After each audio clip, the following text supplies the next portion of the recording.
Radio One, jusqu'à 20h, c'est le Sunday Time.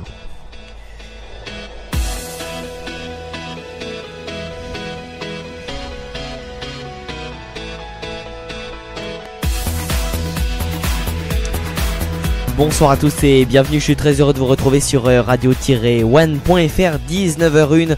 On est parti pour une heure d'infos, d'analyse donc, pour revenir sur toute l'actualité de cette semaine et de ce week-end, avec dans quelques instants votre journal tout en direct jusqu'à 19h30, suivi ensuite de l'actualité bourse de la semaine. Grégoire Collin nous fera ensuite le portrait de Charles Pasqua, décédé en début de semaine. Nous reviendrons ensuite avec Karl sur les dessous du conflit entre Uber Pop et les taxis. Et puis enfin, nous terminerons par une petite édition spéciale sur la Grèce avec un retour sur la situation en direct avec Lucas Poissonnet. Radio One, le journal. Et à la une de votre journal, jour de référendum en Grèce, les électeurs qui n'ont plus le droit de retirer beaucoup d'argent aux distributeurs se pressent aux urnes pour tout comprendre des enjeux. C'est par ici dans quelques instants. On vous donnera également les clés de ce scrutin. En Tunisie, le profil normal de l'auteur de l'attentat de Sousse, Geo et fan de breakdance, suscite l'incompréhension en Tunisie. Et puis enfin, la canicule, il fait moins chaud sur l'Hexagone, sauf si vous habitez dans l'est du pays. À Strasbourg et à Lyon, on flirte avec des records. 26 départements sont toujours en vigilance orange. 10 millions de Grecs sont donc appelés aux urnes depuis 7h dimanche matin pour répondre à la question suivante. Faut-il accepter le plan d'accord soumis par la Commission européenne, la Banque centrale européenne et le Fonds monétaire international? Un plan qui prévoit de nouvelles mesures d'austérité pour la Grèce en échange d'une nouvelle aide financière. Reportage à Athènes, Célia Kiré. Avec des banques fermées, des paiements impossibles, les Grecs sont épuisés. À 58 ans, Andreas Tsakiris nous reçoit dans son usine de chaussures dans la banlieue d'Athènes, pas très loin du Pirée. C'est une entreprise familiale, il se bat pour la conserver. T-shirt rouge, jean, basket, c'est un patron de gauche, un des rares patrons qui votera non ce dimanche. Il ne veut pas que le oui l'emporte, car l'austérité étrangle son pays. En 2007, on avait un chiffre d'affaires de 6 à 7 millions d'euros par an. Maintenant, il est tombé à 1 million d'euros. Le pire de tout, c'est que les gens n'ont pas d'argent pour consommer. Ils dépensent tout leur salaire pour des produits de première nécessité, pour payer les factures, l'électricité, la nourriture. Ils se serrent la ceinture en permanence. En 5 ans, depuis le début de la crise, plus de 250 000 entreprises ont mis la clé sous la porte. Un tiers de la population est passé sous le seuil de pauvreté. Ce patron pense que la dette doit être renégociée. Il espère que l'Europe entendra le message. C'est le pari du Premier ministre Alexis Tsipras. La Grèce peut s'en sortir. Tryphon Alexiadis est un responsable du syndicat des impôts, de l'Attique et des Cyclades. Il affirme que les rentrées fiscales augmentent. Un ministre anticorruption a été nommé pour cela. Mais les grosses fortunes restent encore trop à l'abri de l'impôt, selon lui. Et c'est bien le problème de ce référendum, car l'Europe ne prévoit pas de taxer davantage les bonnes personnes, selon lui.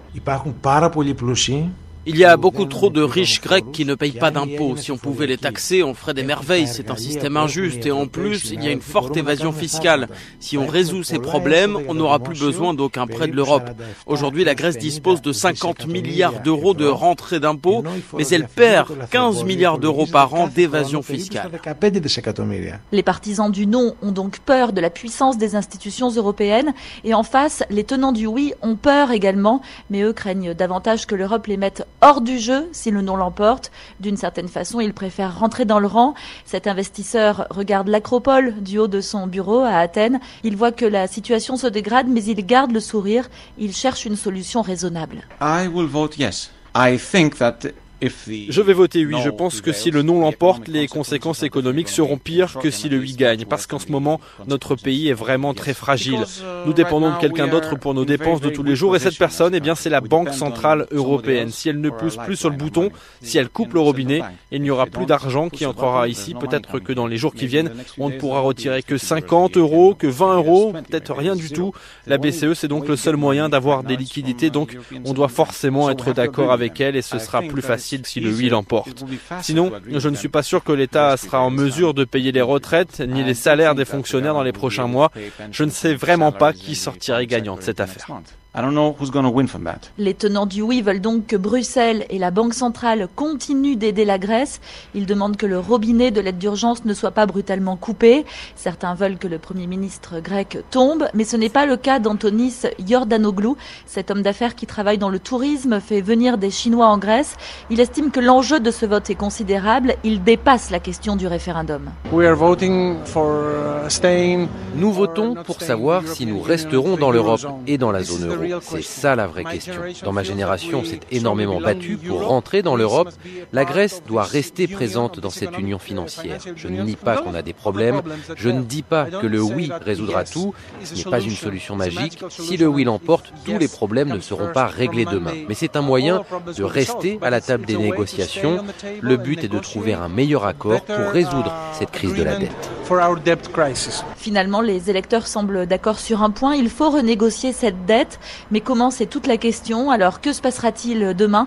Dans tous les cas, l'incertitude est très forte. Rien ne dit si les négociations avec Bruxelles pourront reprendre sereinement. Les Grecs sont fiers de leur pays. Ils étaient des milliers debout vendredi soir, pour le oui comme pour le non. Mais là, ils sont un peu perdus dans les méandres d'une grave crise financière. Ils doivent encore rembourser 3,5 milliards d'euros le 20 juillet. La sortie du tunnel n'est pas proche. Voilà donc le reportage de Célia qui irait en Grèce à Athènes, et en tout cas pour le gouvernement emmené par la gauche radicale Syriza qui a appelé à rejeter le plan de réforme voulu par les créanciers de la Grèce. L'issue du scrutin pourrait être lourde de conséquences, mais si c'est le oui qui l'emporte, le désaveu serait criant pour le gouvernement. Le ministre grec des Finances Yanis Varoufakis a d'ores et déjà prévenu que dans un tel scénario, il démissionnerait. Il y a pratiquement deux visions opposées de l'Europe. Une vision, disons, néolibérale, une vision d'austérité, et une vision plus proche du modèle traditionnel social européen. Donc, ce qu'il se déroule ici en Grèce, c'est d'une façon, on est devenu le miroir de l'avenir de l'Europe. Certains cercles politiques ont transformé une question économique en une question de démocratie. Il y a aussi cette décision politique de débarrasser le seul gouvernement de la gauche au continent, exactement parce qu'il y a une éventualité de contagion politique. On aura des élections en Espagne, en Irlande, au Portugal. Donc, le résultat de notre référendum va influencer toute la voie politique européenne dans les années qui viennent. Mais en tout cas la BCE et la Banque Centrale Européenne qui avait annoncé le maintien de l'aide d'urgence à la Grèce assure ce dimanche qu'elle utilisera des moyens supplémentaires si nécessaire. Une annonce surprenante intervenue lors de la dernière journée des rencontres économiques qui se tiennent à Aix-en-Provence. Les précisions de Patrick Lelong. La BCE est prête à se retrousser les manches quel que soit le résultat du référendum grec. Ce sont les propos de Benoît Cœuré de la Banque Centrale Européenne, propos tenus ce matin dans le cadre des rencontres économiques d'Aix-en-Provence. Propos qui vont dans le même sens que ceux du ministre de l'économie Emmanuel Macron.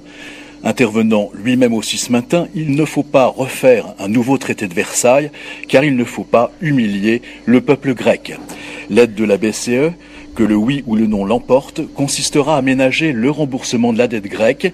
Techniquement, on parle d'allonger la maturité et la BCE n'hésitera pas, s'il faut apaiser les marchés, à faire fonctionner l'assouplissement quantitatif, autrement dit, la planche à billets. D'Aix-en-Provence, Patrick Lelong, France Info. Et voilà, en tout cas, la BCE doit refaire le point lundi matin sur sa ligne de liquidité d'urgence accordée aux banques grecques pour leur permettre de rester à flot. Et en tout cas, cette BCE pourrait décider de geler ou de réduire en cas de vote négatif au référendum. Et actuellement, le non aux créanciers semble l'emporter. En tout cas, la Grèce, on refait un point tout à l'heure à 19h50 avec Lucas Poissonnet, avec le décryptage des premiers résultats en direct. On marque une pause et on revient tout de suite.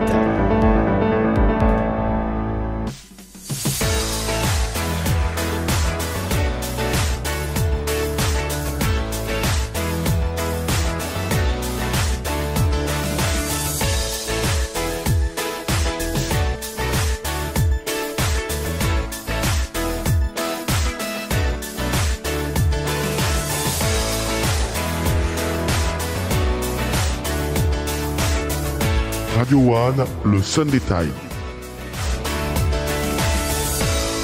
Et dans le reste de l'actualité, la Tunisie, levée en mars 2014, l'état d'urgence est à nouveau en vigueur dans le pays qui donc a été frappé par 2 attentats revendiqués par le groupe État islamique en l'espace de 3 mois, le plus récent à Port El Kantaoui dans la région de Sousse le 26 juin. 38 touristes ont péri dans l'attaque de leur hôtel situé en bord de mer, je vous le rappelle, Et 3 mois plus tôt, c'était le musée du Bardo à Tunis qui était visé par un attentat qui a coûté la vie à 20 touristes étrangers. Écoutez ce qu'en pense Vincent Gessler, chercheur à l'Institut français du Proche-Orient. C'est un aveu de faiblesse dans la mesure où nous sommes dans un régime certes jeune sur le plan démocratique, mais qui dispose d'outils, d'arsenal propres à toutes les démocraties, même si c'est une jeune démocratie, pour pouvoir répondre à la question du terrorisme. Je ne dis pas pour pouvoir la résoudre, mais pour pouvoir répondre. On aurait pu imaginer que le gouvernement s'engage dans une nouvelle politique de sécurité, dans une opération comparable, par exemple, à ce qu'a fait la France avec un Vichy pirate renforcé, ou aussi à, bien sûr, des mesures relatives au maintien de l'ordre, au renseignement et à la lutte contre le terrorisme, mais dans le cadre, non pas de mesures exceptionnelles relevant de l'état d'urgence, mais de mesures, je dirais, relevant de démocraties qui sont obligées de faire face au terrorisme. Et c'est ça qui est peut-être dommage, c'est qu'au lieu de puiser dans les nouveaux outils constitutionnels que lui a offert la nouvelle démocratie tunisienne, le nouveau pouvoir va plutôt chercher des vieilles recettes, des vieilles méthodes qui font trop penser à l'ancien régime de Bourguiba et de Ben Ali. Oui, en tout cas, les autorités tunisiennes ont aussi annoncé le limogeage de plusieurs hauts responsables. Le gouverneur de Sousse et des responsables de la police ayant été mis à pied suite à des défaillances. En Égypte, à présent, au Caire, la principale station de métro de la capitale, Sadat, située sous la place Tahrir, n'avait pas vu de voyageurs depuis août 2013. À l'époque, le pouvoir égyptien réprimait dans le sang les partisans de l'ancien président Mohamed Morsi, et 650 jours durant lesquels ce fut un véritable casse-tête pour se déplacer en métro dans la ville. Les autorités y évoquaient des raisons de sécurité pour justifier sa fermeture. D'autres y voyaient plutôt un moyen de limiter tout rassemblement de manifestants sur la célèbre place. En tout cas, en un an, le centre-ville du Caire a beaucoup évolué. Les blindés sont moins nombreux, les façades revalées et les trottoirs reconstruits. Reportage de François Ferkadjati. Sur la brûlante place Tahrir, en face du Mogama, le plus important centre administratif du pays, la bouche de la station de métro Sadat mange et déglutit son lot de voyageurs. C'est l'une des 2 seules stations qui permet l'interconnexion entre les lignes. Alors depuis sa réouverture, les Kairotes sont soulagés. Je gagne plus d'1 heure par jour. Plutôt que de perdre mon temps et mon énergie, je peux dormir 1 heure de plus le matin. Alors forcément, je suis content. Les autres stations étaient complètement bouchées, c'était le chaos. Aujourd'hui, le trafic est plus fluide et je gagne beaucoup de temps. Depuis 2 ans, les correspondances s'effectuent à la station Moubarak, renommée Martyr après la Révolution, une station saturée que les médias égyptiens avaient désignée comme étant un véritable nid à agressions sexuelles. 3,5 millions de Kairotes prennent le métro tous les jours. À moins de 20 centimes d'euros le ticket, le métro du Caire, dont la première ligne a été ouverte en 1989, est un succès. Par kilomètre de rail, il compte 3 fois plus de passagers qu'à Paris, 6 fois plus qu'à Londres. Leïla Nsiri, assistante de recherche au CEDEJ. Le métro est le seul moyen de transport qui arrive à rassembler quasiment toutes les catégories de la population. C'est un réseau qui arrive à saturation mais qui est très efficace parce que sur les corridors que dessert la ligne, le métro est emprunté en priorité. Par rapport au taxi, à la voiture, au microbus ou au bus, c'est le transport qui est en priorité utilisé. La réouverture de Sadat revêt également une symbolique particulière et parmi les voyageurs, les considérations politiques ne tardent pas à se faire entendre. Bien sûr, c'est aussi un symbole pour le nouveau pouvoir, c'est la preuve d'une réussite. C'est ici, à Tahrir, que les gens ont fait 2 révolutions. Je vais vous dire quelque chose. Si pour la sécurité de ce pays, cette station doit être fermée pendant 20 ans, nous accepterons et nous irons au travail en marchant. Signe des fractures de la société égyptienne, ce jeune étudiant en ingénierie, sac à dos tombant sur les fesses, ne partage pas du tout le même avis. Depuis le début, je ne comprends pas pourquoi ils l'ont fermé. Il n'y a pas de raison spécifique pour avoir fermé cette station pendant si longtemps. C'est seulement politique. En la fermant, ça leur permet d'empêcher les manifestants de venir sur la place. Peu après l'élection d'Abdel Fattah el-Sisi il y a 1 an, les autorités ont tenu à transformer le centre-ville du Caire. Certains y ont vu une volonté d'effacer toute trace de la période révolutionnaire. Les vendeurs de rue ont été délogés, les bâtiments repeints d'un beige neutre en un temps record, tandis qu'un mât de 20 mètres portant un drapeau égyptien a remplacé le monument en souvenir des victimes de la Révolution au centre de la place Tahrir. Plus récemment, le gouvernement a décidé de démolir le bâtiment incendié du parti unique de l'ancien président Moubarak, le PND, vestige immanquable de la Révolution, dont les ruines surplombent la célèbre place Tahrir. François Mferkatadji, Le Caire, RFI. Dans le reste de l'actualité internationale à présent, le pape François s'envole pour l'Amérique latine. C'est un voyage exceptionnellement long que commence le pape ce dimanche. En une semaine, il va parcourir 24 000 km en Amérique latine avec deux leitmotifs, la défense, la plus pauvre des deux, et l'environnement. À Rome, les explications d'Anaïs Feuga. L'économie qui tue, entendre le cri de la terre et celui des peuples, ces mots du pape puisent leurs racines dans son expérience du continent sud-américain où la pauvreté recule certes, mais où se développent aussi des mégalopoles. Le pape va donc appeler à la protection de la planète et à plus de justice sociale, comme le précise Pietro Parolin, son secrétaire d'État. L'Amérique latine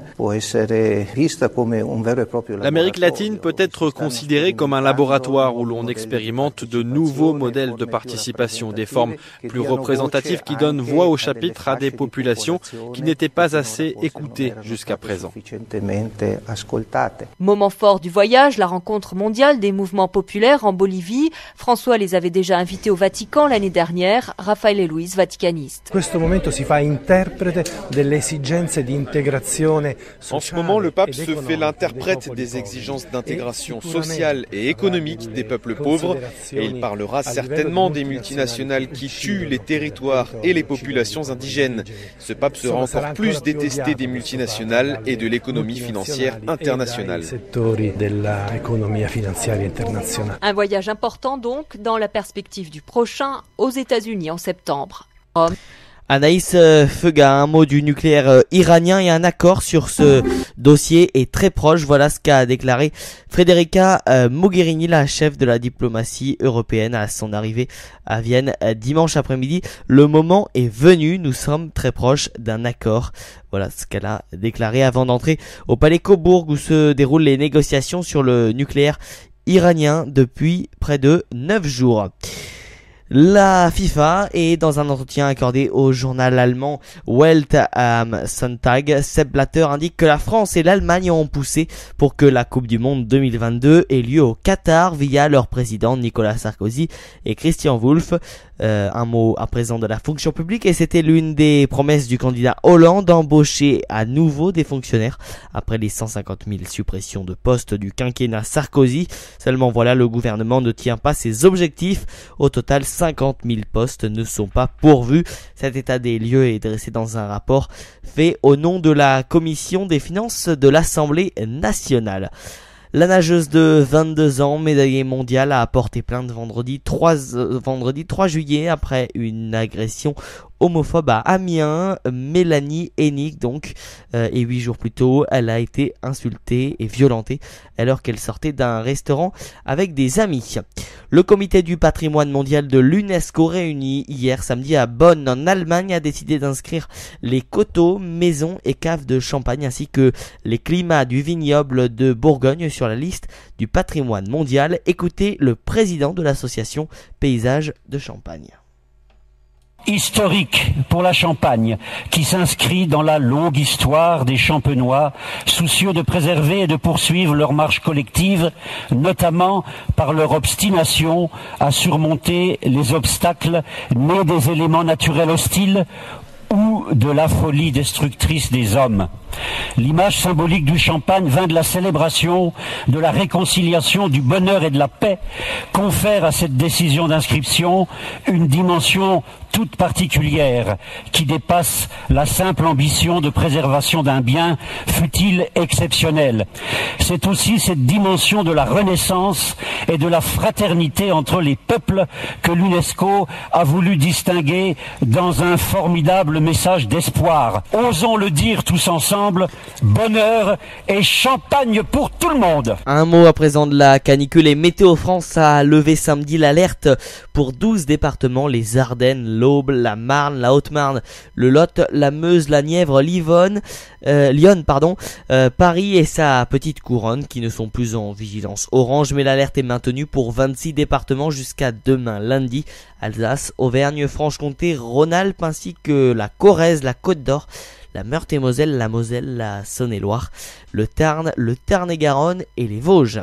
Et justement, les vacances arrivent et les agences de voyage proposent une autre forme de tourisme. Ça s'appelle l'écotourisme qui respecte l'environnement et qui lutte contre le réchauffement climatique. Si le tourisme responsable représente 1 à 2% du marché du tourisme en France, il progresse de 20% par an car les communautés locales s'y intéressent de plus en plus.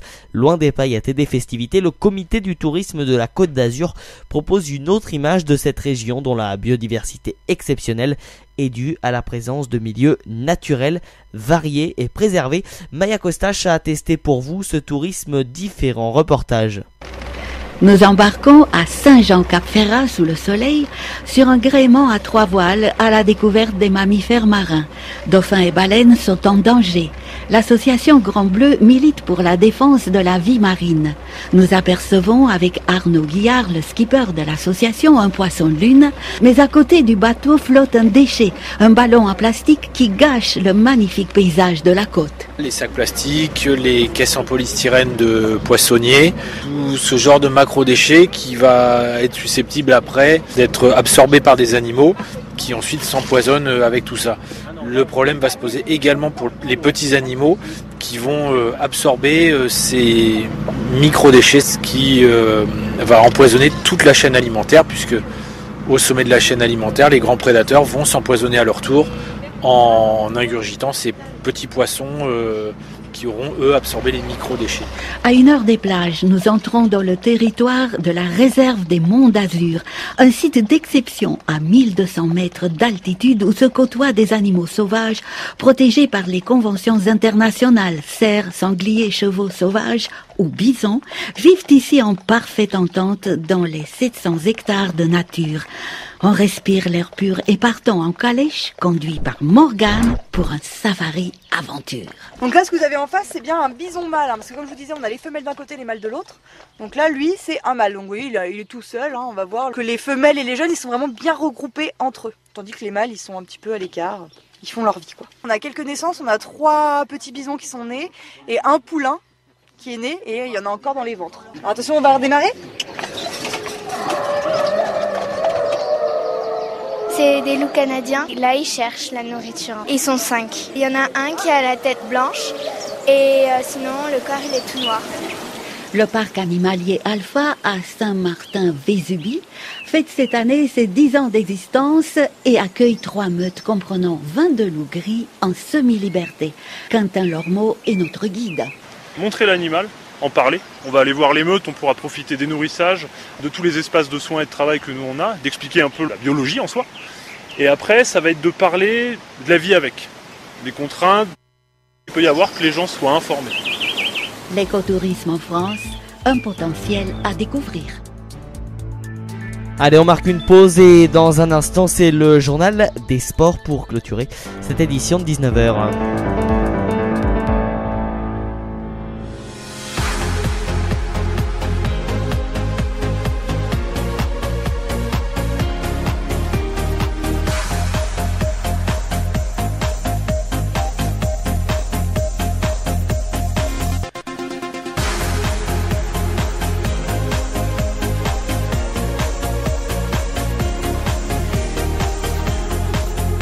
Radio One, le seul détail.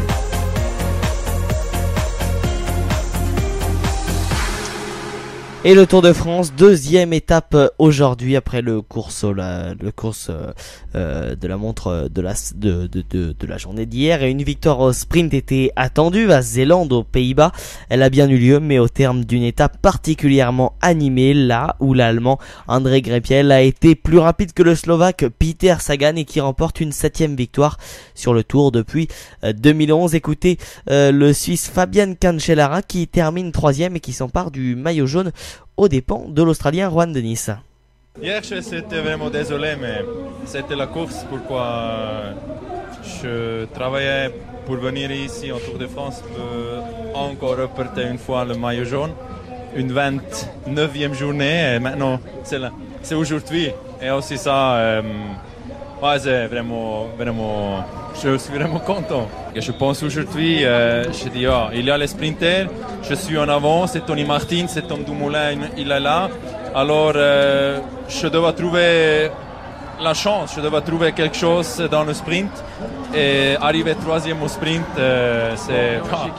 avec les 3 plus grands sprinters du monde, c'est bon. Et la victoire d'aujourd'hui d'André Greipel donne le sourire à son coéquipier chez Lotto, le français Tony Galopin, qui a fini aujourd'hui avec les meilleurs. On n'est jamais inquiet pour André, c'est un des meilleurs sprinteurs du monde, on l'a déjà montré, on savait qu'il était en grande condition. On savait que c'était important et voilà, on ne s'est pas loupé, c'était une priorité. Je pense que dès que ça s'est mis à bordurer, on était toujours présent.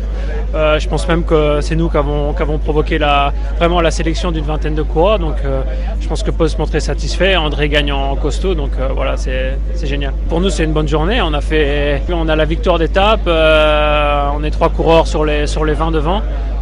Voilà. Après, le principal, c'est qu'on ait gagné l'étape. C'était l'objectif prioritaire. Et le tenant du titre, Vincenzo Nibali, a perdu près d'1 minute et demie lors de cette deuxième étape. L'Italien a été décroché à une 50aine de kilomètres de l'arrivée après une accélération de l'équipe Lotto sous la pluie. Il est arrivé dans le même groupe que d'autres favoris de ce tour, eux aussi décrochés comme le Colombien Nairo Quintana ou les Français Jean-Christophe Perrault et Thibaut Pinot, les grands perdants de cette deuxième étape. Cette étape spectaculaire a d'ailleurs été appréciée par le directeur du Tour de France lui-même, Christian Prudhomme. C'est parti à fond en effet, et avec le vent que l'on attendait. Il y a 5 ans, nous étions venus ici, il y a du vent 364 jours par an, il n'y avait pas eu de vent. Aujourd'hui, il y a eu du vent, et il y a eu une bagarre formidable parce qu'il n'y a pas simplement eu le vent. Il y a eu les champions aussi, et c'est parti de très loin, une 60aine de kilomètres de l'arrivée, avec vraiment une bagarre intense et absolument magnifique. Du mouvement, et puis montrer aussi que, bien sûr, la montagne est phénoménale et fabuleuse, mais montrer aux gens aussi qu'en plaine, il peut y avoir une course magnifique. C'est ce qu'on espère pour cette première semaine, c'est très bien parti, avec le vent, avec un final en bosse et avec des pavés. Du football à présent, et après 120 minutes suffocantes d'intensité, le Chili a remporté pour la première fois de son histoire la Copa América 0-0 puis 4-1 au tir au but. Reportage de Claire Martin à Santiago du Chili, la capitale où se déroulait le match.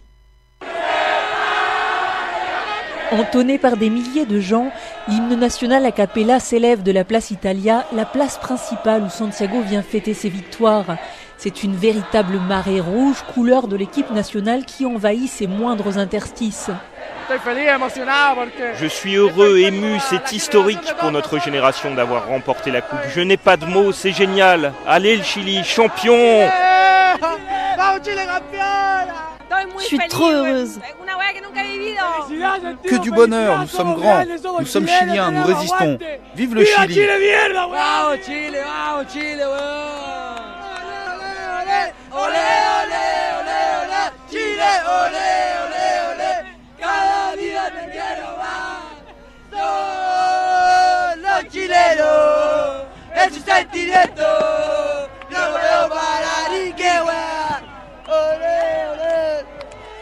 Les gens sautent, s'époumonnent, le sourire aux lèvres.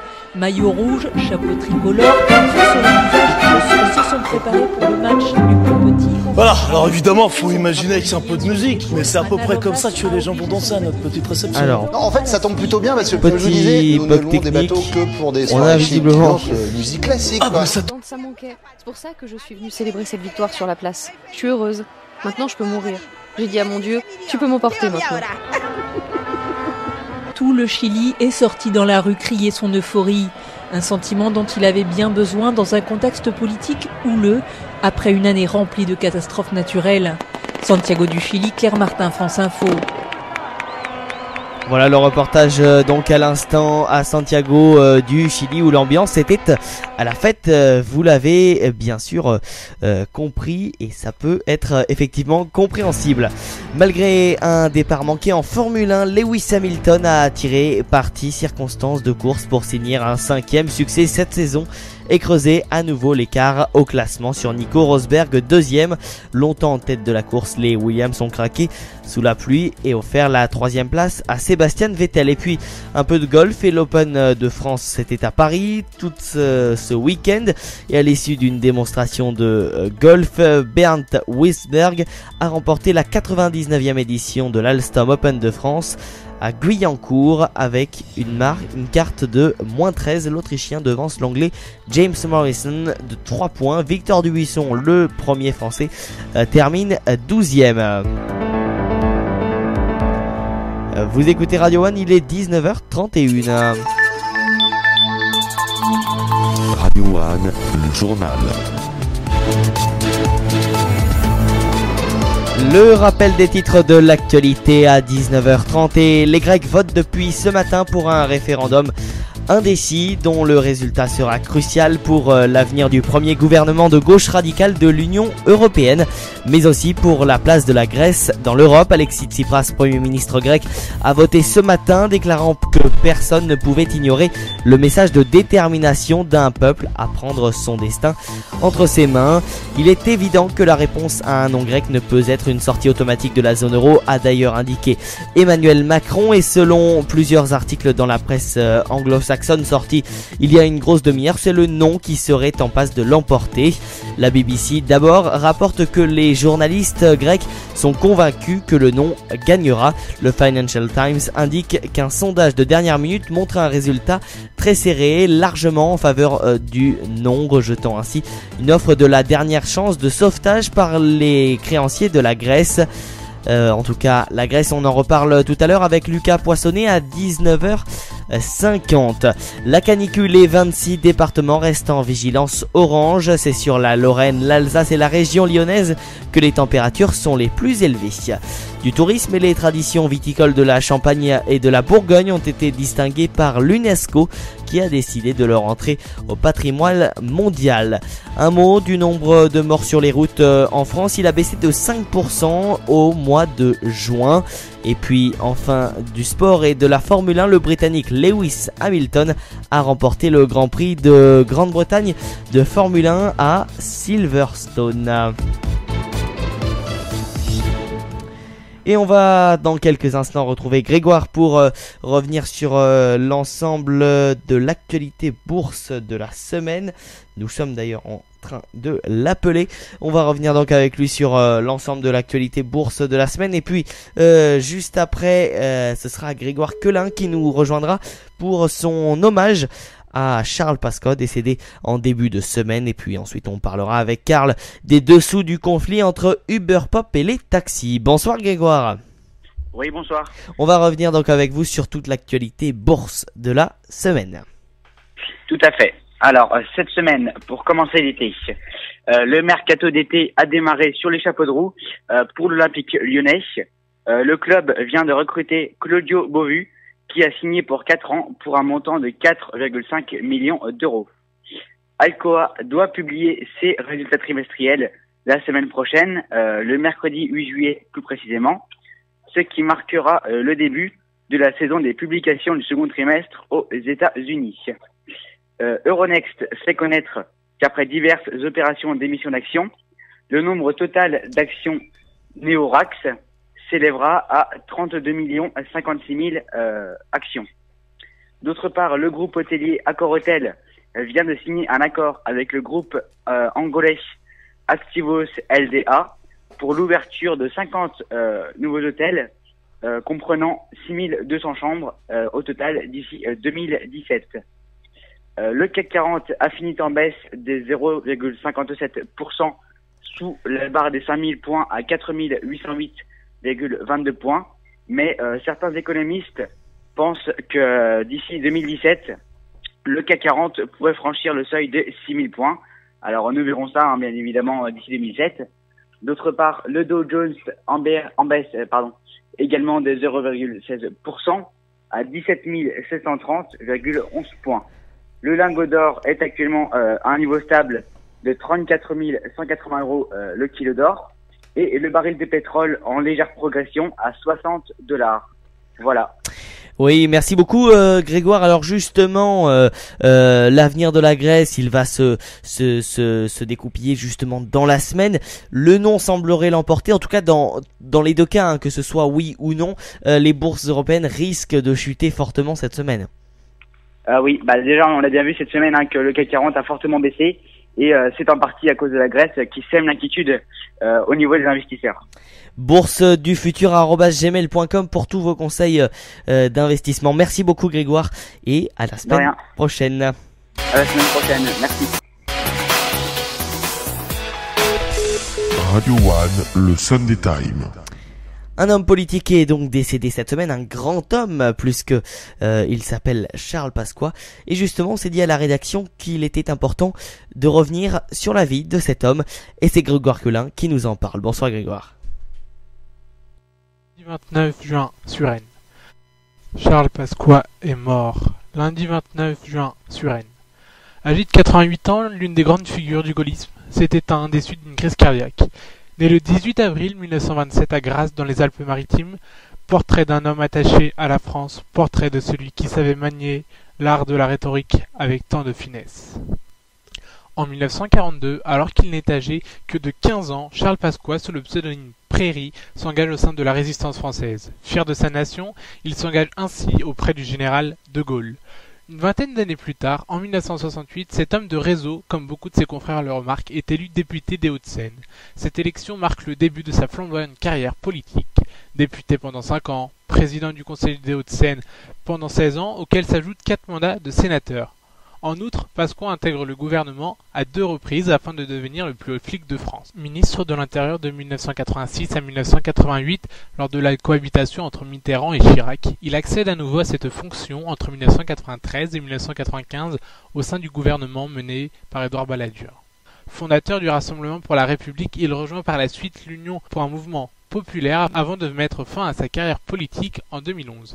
Il quitte la scène politique après 43 ans de travail, notamment autour de la notion de sécurité à laquelle il était particulièrement attaché, un clin d'œil à son père qui œuvrait comme policier. Nombre d'hommages ont eu lieu de la part des politiciens de gauche comme de droite pour rendre hommage à un homme de conviction qui portait une attention constante aux autres. Nicolas Sarkozy, président des Républicains, aidé pour faire ses premiers pas en politique par Charles Pasqua, a ainsi réagi. Écoutons-le. C'est un gaulliste intransigeant, toujours fidèle à ses idées. C'est un homme avec un talent d'orateur qui va nous manquer. Personne ne parlait comme Charles Pasqua. Personne ne faisait des discours comme Charles Pasqua.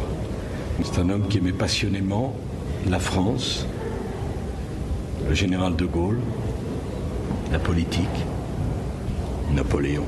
Des hommages ont également eu lieu au sein de l'Assemblée nationale suite à une demande de Christian Jacob, président du groupe Les Républicains à l'hémicycle. Après avoir fait lever ses compatriotes de gauche, le Premier ministre Manuel Valls a prononcé quelques mots en l'honneur de Pasqua. Personne ici ne peut oublier, au-delà des différences et du parcours de Charles Pasqua, qu'il fut gaulliste, qu'il avait une certaine idée de la République et de la France et qu'il fut un des plus jeunes résistants de notre pays. Et vous avez raison, il faut honorer la mémoire de Charles Pasqua. Le président du Sénat, Gérard Larcher, a lui aussi rendu un hommage à un politicien modèle. Mes chers collègues, nous avons appris hier soir avec beaucoup de tristesse le décès de Charles Pasqua, ancien ministre, ancien sénateur, qui a présidé le groupe RPR du Sénat. Sa disparition nous a profondément affectés. Nous avons perdu un collègue estimé auquel nous étions tous attachés au-delà de nos appartenances politiques. De la résistance à la vie publique, sa fidélité aux valeurs gaullistes ont toujours témoigné de la même passion totale pour la France. Sa voix résonne encore dans nos mémoires. La République perd un de ses grands serviteurs.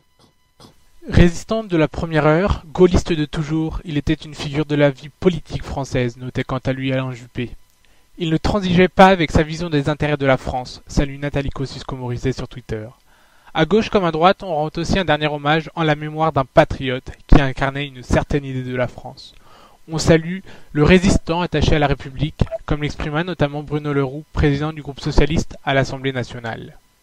Quelques minutes après l'enterrement de Charles Pasqua, célébré hier à la cathédrale Saint-Louis des Invalides, Henri Guénaud exprimait ému L'idée qu'il connaissait tous les secrets de la République et qu'il n'en révéla aucun lorsqu'il fut attaqué, saluant ainsi un homme d'honneur.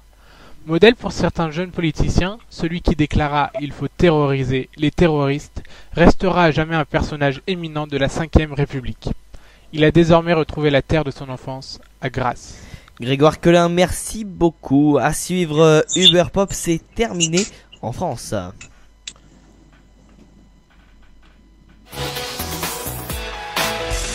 Radio One, le Sunday Times. Et pour parler du conflit entre Uber Pop et les taxis, eh bien c'est Karl qui nous rejoint ce soir. Bonsoir Karl. Bonsoir à tous. Alors Uber Pop, c'est d'ores et déjà terminé depuis vendredi soir 20h et les deux dirigeants ont été placés en garde à vue. En effet, la saga Uber Pop prend un nouveau tour judiciaire. Le directeur général France, Thibaut Saint-Phal, et le directeur général Europe de l'Ouest, Pierre-Dimitri Gorcotti, ont été déférés au parquet mardi dernier après leur mise en garde à vue de la veille. Ils seront jugés en correctionnel le 30 septembre. Ils comparaîtront notamment pour pratique commerciale trompeuse, complicité d'exercice illégal de la profession de taxi, traitement de données informatiques illégal, a indiqué le parquet ce mardi dans un communiqué. Sur le volet données à caractère personnel, il est notamment reproché les conditions de recueil et de conservation de ces données de clients, possiblement en violation de la loi informatique et liberté de 1978. Alors comment faire pour comprendre ce conflit chauffeur de taxi Uber ? Pour comprendre le conflit actuel entre les chauffeurs de taxi et Uber, il faut se pencher sur l'objet du litige. Il tient principalement, pour les chauffeurs de taxi, en tout cas, à une seule chose, la licence d'autorisation de stationnement, ADS, celle qui permet au taxi d'user du droit de maraude, c'est-à-dire le droit de circuler sur la voie publique pour rechercher des clients et de s'arrêter à n'importe quel moment pour en prendre en charge. Cette licence se demande auprès d'une mairie ou de la préfecture de police de Paris et est totalement gratuite. Cependant, cette procédure peut prendre des années, notamment en raison du nombre limité de taxis autorisés. La solution est donc de racheter une licence à un autre taxi qui souhaite s'en séparer. Le coût moyen est d'environ 200 000 €. Et l'on considère qu'il faut environ 10 ans d'activité pour la rembourser. De plus, son obtention interdit aux chauffeurs d'exercer une autre activité pendant 5 ans. Le problème, c'est que ce système de passation a donné naissance à un vrai commerce. L'argent devient alors le seul et unique prix de la maîtrise. Vous voulez exercer ? Il faut payer. Et oui, ça c'est la loi dans beaucoup de travail. Alors justement, Karl, les taxis forment-ils une corporation ? On entend à tort que les taxis forment une corporation. C'est méconnaître les corporations au sens féodal du terme. Ils ne sont pas organisés en corps de métier, mais sont tous concurrents les uns les autres. Ils sont divisés en 3 statuts différents. Les artisans, 56%, qui conduisent leur propre véhicule. Les chauffeurs locataires, 27%, qui le louent à des prestataires spécialisés. Les conducteurs salariés, 17%, qui travaillent pour le compte d'une entreprise de taxi. Mais surtout, comme nous allons le voir par la suite, ils subissent l'influence d'une organisation puissante, le groupe G7. Qu'en est-il des VTC ? Les VTC, véhicules de tourisme avec chauffeur, quant à eux, sont autorisés par la loi à la seule différence près qu'ils peuvent se contenter d'une carte professionnelle délivrée par la préfecture qui ne leur donne pas le droit de maraude.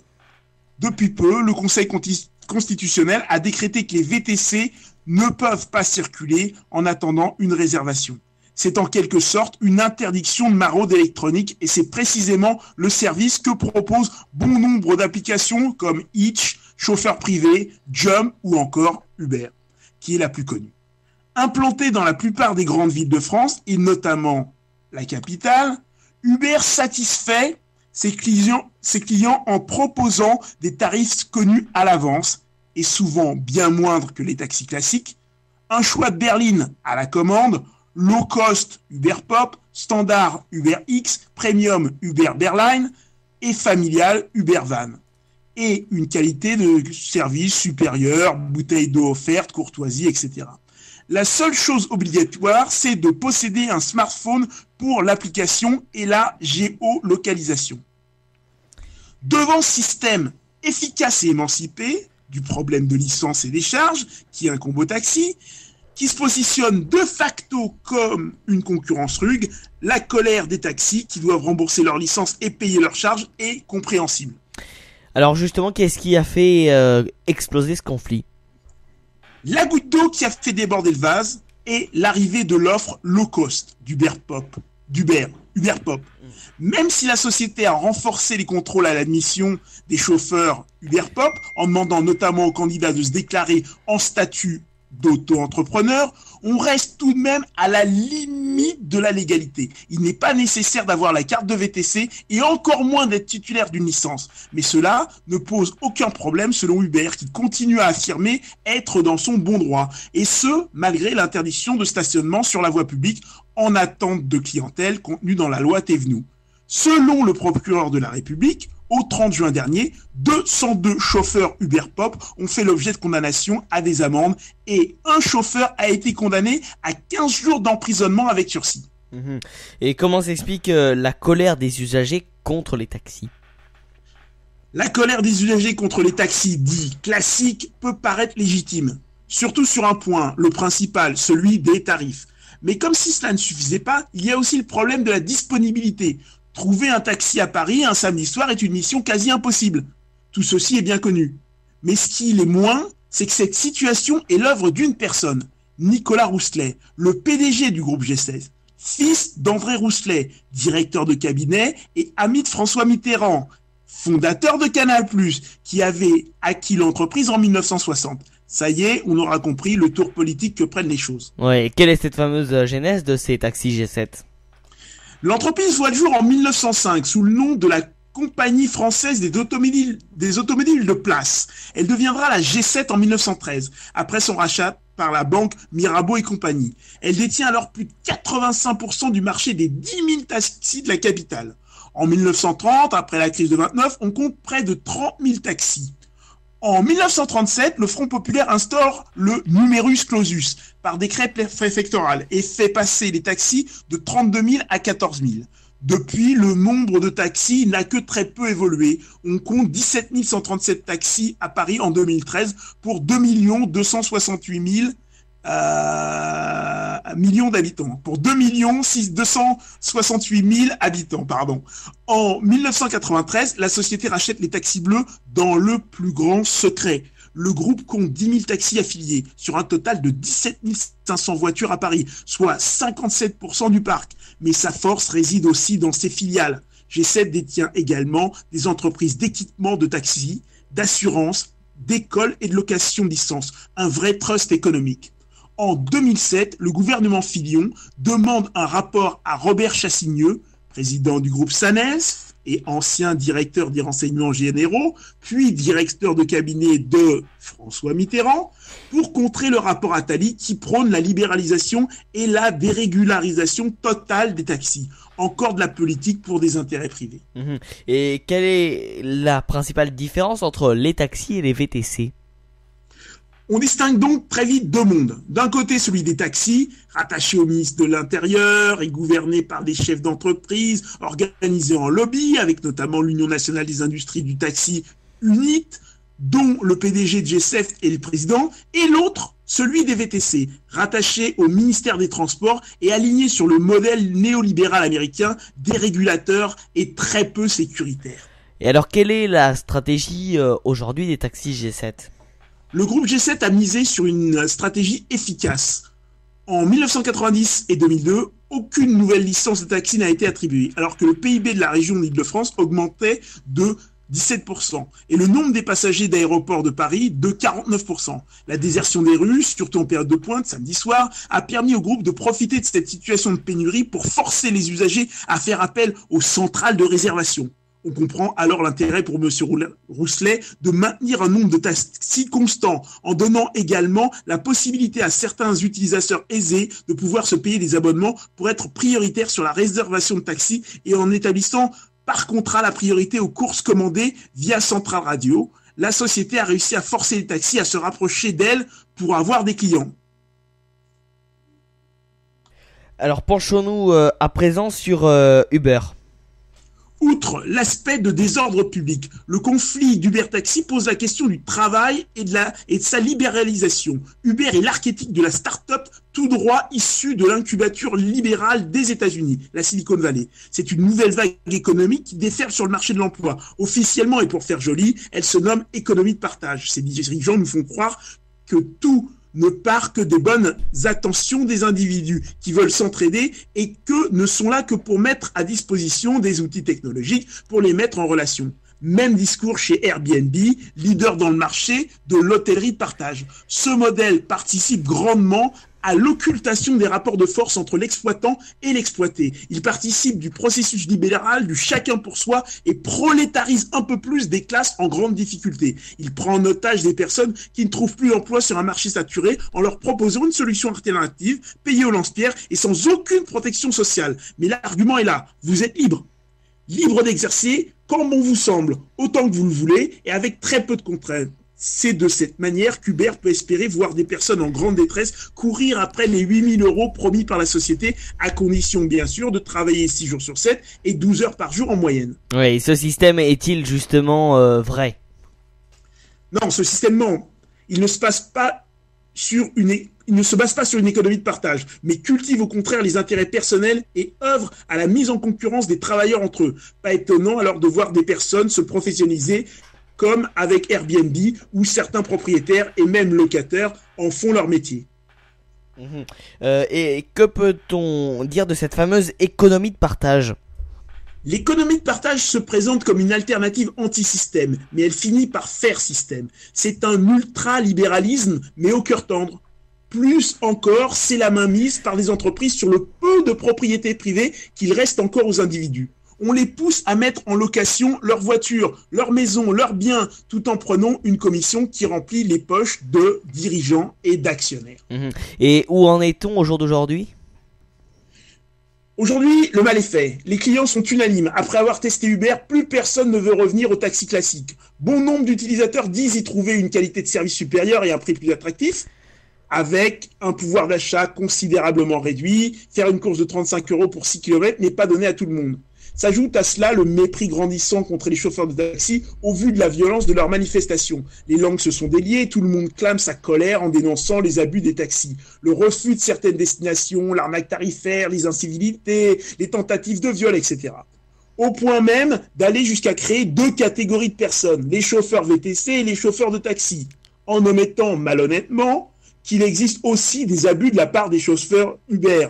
Tout le monde se souvient de la fameuse lettre de Maxime Coulon, prétendument cascadeur au parc Astérix. Du haut de son statut tout-puissant, de consommateur, l'utilisateur, le client roi, conditionné et formaté par notre société marchande, juge et critique, ne cherchant que son intérêt personnel et la qualité du service qu'on lui propose. C'est l'échange marchand qui régit les rapports sociaux et qui abolit de ce fait la conscience de classe. Il ignore qu'une guerre a été déclenchée entre les travailleurs d'une même classe sociale par des exploitants de 2 écoles différentes qui se battent pour avoir la plus grande part du gâteau, sans jamais se soucier des travailleurs. Et alors quel est le but justement de ces sociétés dites d'économie de partage ? Le profit. Il n'est pas étonnant de voir, en cherchant un peu, qu'Uber investit également dans la recherche robotique et dans le but de remplacer les chauffeurs de taxi par des robots. Pas étonnant non plus quand on sait que l'un des actionnaires principaux de l'entreprise, outre Goldman Sachs, est le géant Google, fer de lance du transhumanisme et leader de la robotique. Uber s'est associé avec l'université Carnegie Mellon pour créer à Pittsburgh le Centre des technologies avancées Uber, qui travaillera sur des technologies de long terme qui font progresser la mission d'Uber, d'apporter du transport sûr, fiable à tout le monde, partout. Ainsi font sens les propos du PDG d'Uber en 2014. La raison pour laquelle Uber peut coûter cher, c'est que vous payez pour l'autre gars dans la voiture. Quand il n'y aura plus d'autres gars dans la voiture, le coût pour prendre un Uber sera plus faible. Et alors sommes-nous justement dans une situation que l'on pourrait appeler de double impasse ? Nous sommes évidemment dans une situation de double impasse. Une seconde.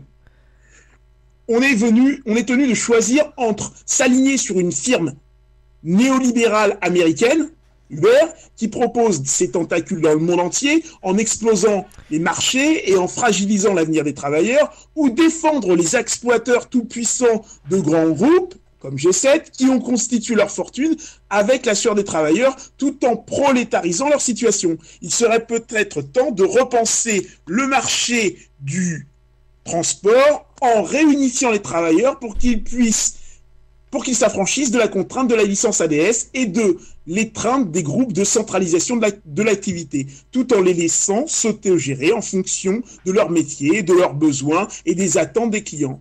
Échapper à la stratégie de choc entre les travailleurs qui ne profitent en réalité qu'au patronat, Seoul par exemple a interdit Uber et a développé des applications locales pour aider ses propres chauffeurs à rester unis et à ne pas se tirer dans les pattes à cause d'une société américaine qui se mettrait à gérer les trajets d'une ville asiatique. Une autre possibilité consisterait à passer d'un capital extractif qui capte la valeur des communs sans rien reverser à un capital génératif où ceux qui contribuent à ce commun créent leur propre économie éthique. C'est le principe des coopératives. Des organismes ou des travailleurs s'organisent pour que chacun puisse donner sa voix sur les directions à prendre et où la richesse créée n'est plus redonnée à des actionnaires, mais distribuée entre les travailleurs, stockée en réserve de la coopérative et investie dans du développement d'activités. Et peut-on alors justement poursuivre la réflexion, Karl ? Oui, en remontant à l'Ancien Régime, pour s'inspirer de ce que la révolution libérale a détruit, les corporations. Par plusieurs décrets et lois successives, elles ont été abolies. Dès lors, et depuis plus de 200 ans maintenant, le travail s'est libéralisé. De ce que l'on en sait, le système des corporations était basé sur la fraternité, l'amour du travail, la solidarité et, en tout cas, non soumis à la loi du marché. En un mot, il organisait le travail par les travailleurs, pour les travailleurs. Merci beaucoup Karl pour toutes ces précisions. Voilà, je pense que maintenant vous savez tout autour de ce combat taxi, VTC, Uber et vous en savez même un petit peu plus. Merci beaucoup Karl et à la semaine prochaine. À la semaine prochaine. Et c'est Lucas Poissonnet qui nous a à présent rejoint. Bonsoir Lucas. Bonsoir Martin. Alors, avec vous, donc, on va revenir sur cette journée de vote aujourd'hui en Grèce. Ils votaient depuis ce matin, les Grecs, dans un référendum dont le résultat sera crucial pour l'avenir du premier gouvernement de gauche radicale de l'Union européenne. Oui, effectivement. Et donc, avant de commencer ma chronique, j'aimerais annoncer qu'après 28% des bulletins dépouillés, le non l'emporterait à 60%. Donc, résultat encore provisoire.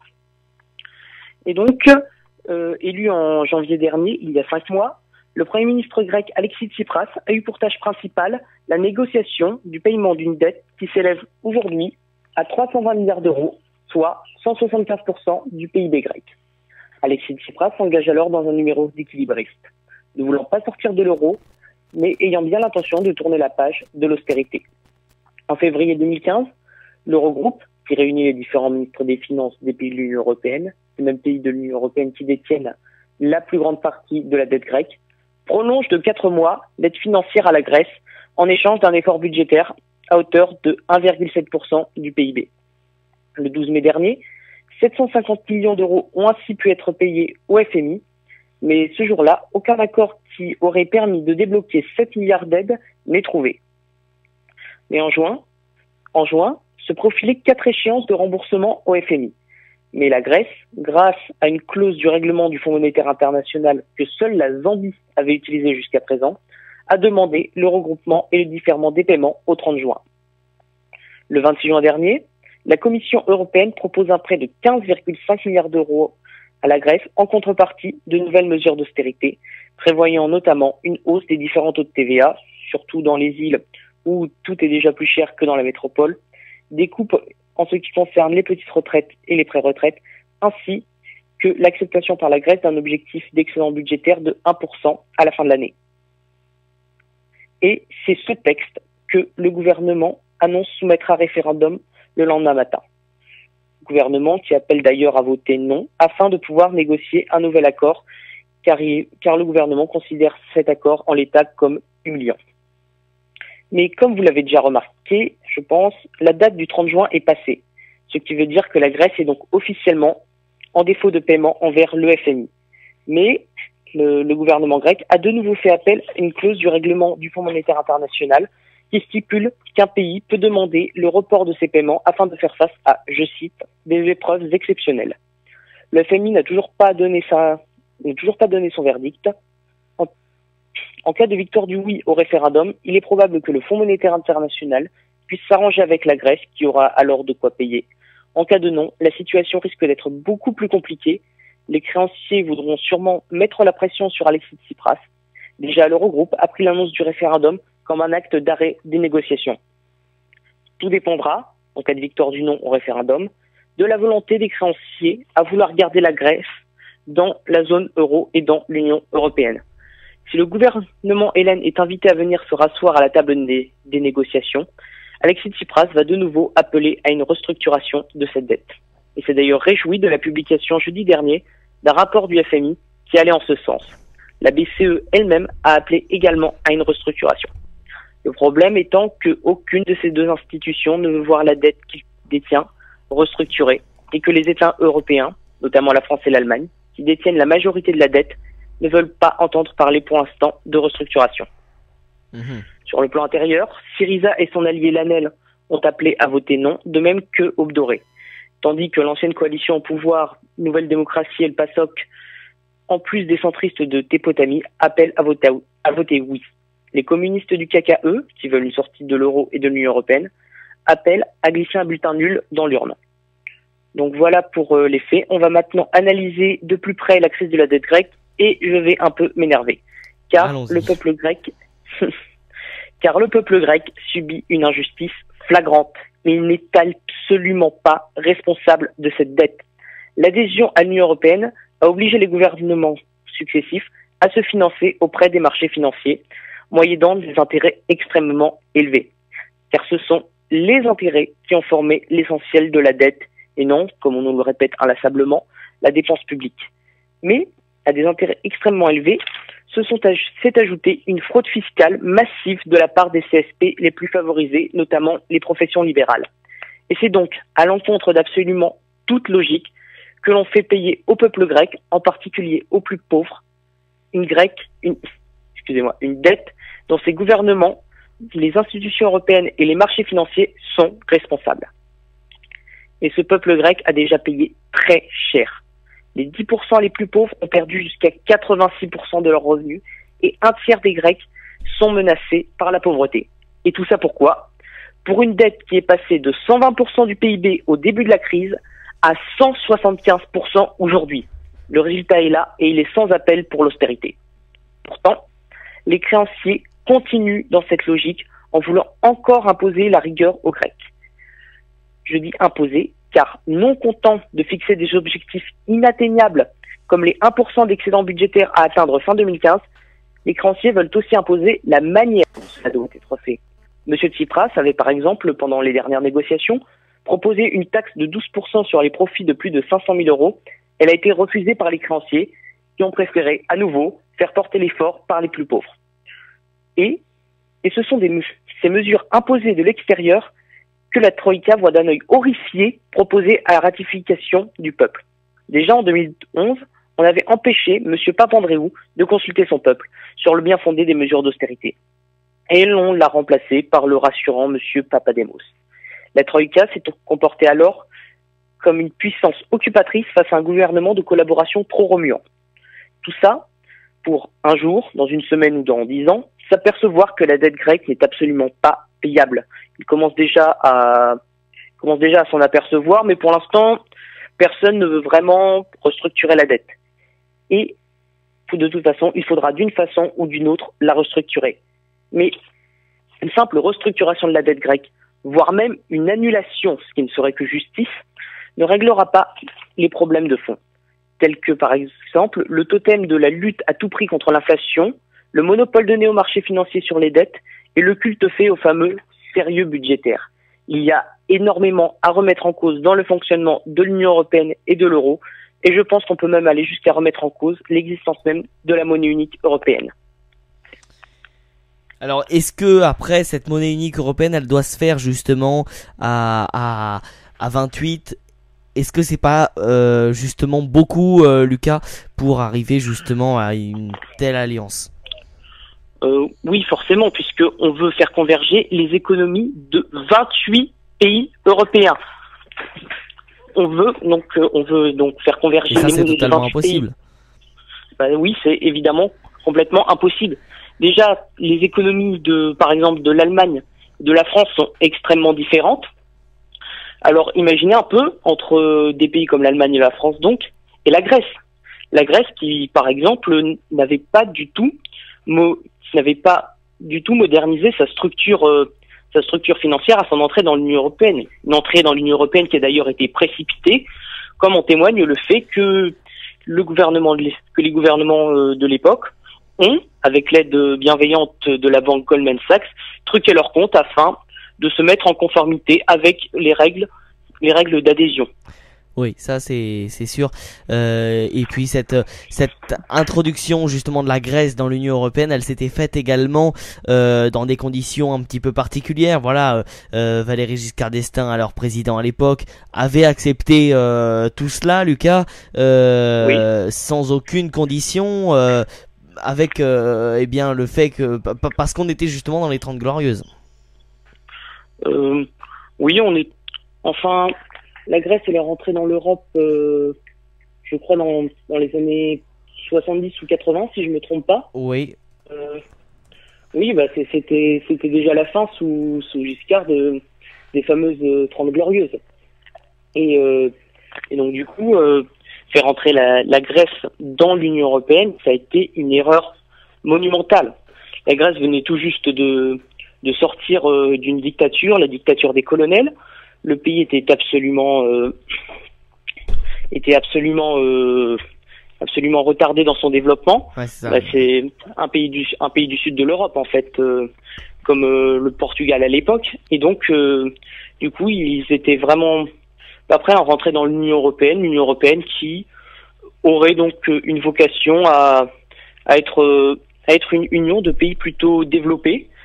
Et donc, du coup, les règles sont faites pour des pays développés, elles sont faites plus particulièrement pour l'Allemagne, et donc elles laissent sur le carreau, comme on le voit, l'Irlande, le Portugal, l'Espagne ou la Grèce, et même l'Italie et bientôt la France. Lucas, intéressons-nous également aux premiers résultats. Le non serait donc donné en tête, puisque sur 10% des bulletins de vote dépouillés, eh bien le non serait majoritaire à 61%.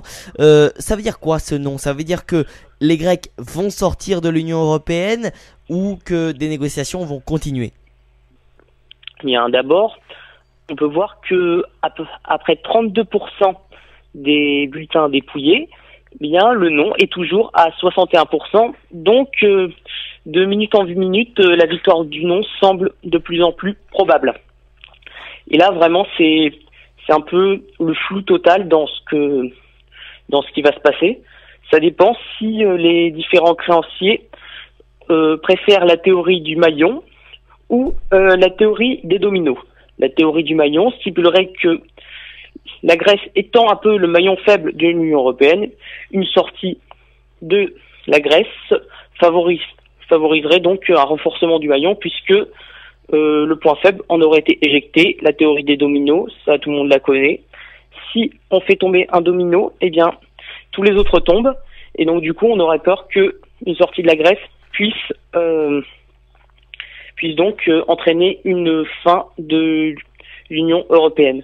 Mais là, on a pu voir que, donc comme je l'ai dit dans ma chronique, ce référendum signifiait pour l'Eurogroupe, pour l'instant, la fin des négociations. Mais depuis le début des négociations avec Syriza, on a assisté un peu à une partie de poker menteur, et je ne pense pas que l'Eurogroupe va prendre le risque de voir la Grèce sortir de l'Union européenne. En tout cas, voilà, bon, les premiers résultats arrivent. Je pense que le nom sera affiché au total. Un mot pour vous dire également qu'Angela Merkel sera à Paris lundi. Voilà, hein, alors que l'Elysée annonce que François Hollande doit rencontrer demain soir Angela Merkel à Paris. La chancelière allemande a indiqué dans la soirée que l'entretien avec le président français et le dîner qui suivra seront consacrés à une analyse commune de cette situation après ce référendum grec et la poursuite de la coopération franco-allemande étroite sur ce sujet. Tiens, d'ailleurs, Lucas, on avait un petit sondage là qui est sorti samedi qui montrait que eh bien pour les Français, la femme qui incarnait le plus l'Union européenne, c'était bel et bien Angela Merkel, suivie de Mario Draghi, président de la BCE. François Hollande arrive bien loin tout cela et ça montre bien aujourd'hui la force d'Angela Merkel et le poids de l'Allemagne dans l'Union européenne. Oui, c'est sûr qu'elle représente bien l'Union européenne, une Union européenne favorable aux Allemands et donc une monnaie commune favorable aux Allemands. Une Angela Merkel qui impose vraiment ses conditions aux Grecs, étant donné que l'Allemagne est le pays qui détient le plus de dettes grecques et qu'elle pousse absolument dans la logique austéritaire actuellement qui fait tant de dégâts en ce moment en Grèce. Donc oui, je pense que Angela Merkel symbolise bien l'Europe. Quant à Mario Draghi, lui aussi, c'est quelqu'un qui a de très hautes responsabilités, un très bon salaire, que absolument personne n'a élu et qui a donc de très très grosses responsabilités, étant donné qu'il est président de la BCE. Donc oui, ces deux personnes représentent bien l'Union européenne. Merci beaucoup Lucas donc pour toutes ces précisions autour du référendum en Grèce. Restez bien évidemment avec nous, prochain flash à 20h30 sur les antennes de Radio One où l'on refera un point complet sur toute la situation avec l'ensemble de la rédaction mobilisée. Merci beaucoup donc Lucas et peut-être à la semaine prochaine. Merci à vous. À la semaine prochaine. Radio One, le Sunday Time. Voilà, c'est la fin de cette édition. Merci à tous et toutes de nous avoir suivis.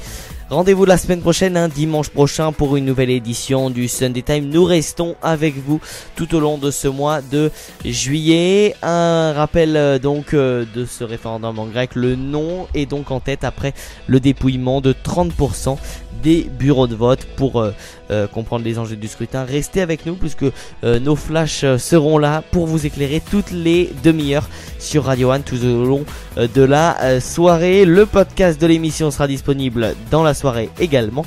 Et donc je vous souhaite une excellente semaine et je vous donne rendez-vous dimanche prochain, radio-one.fr.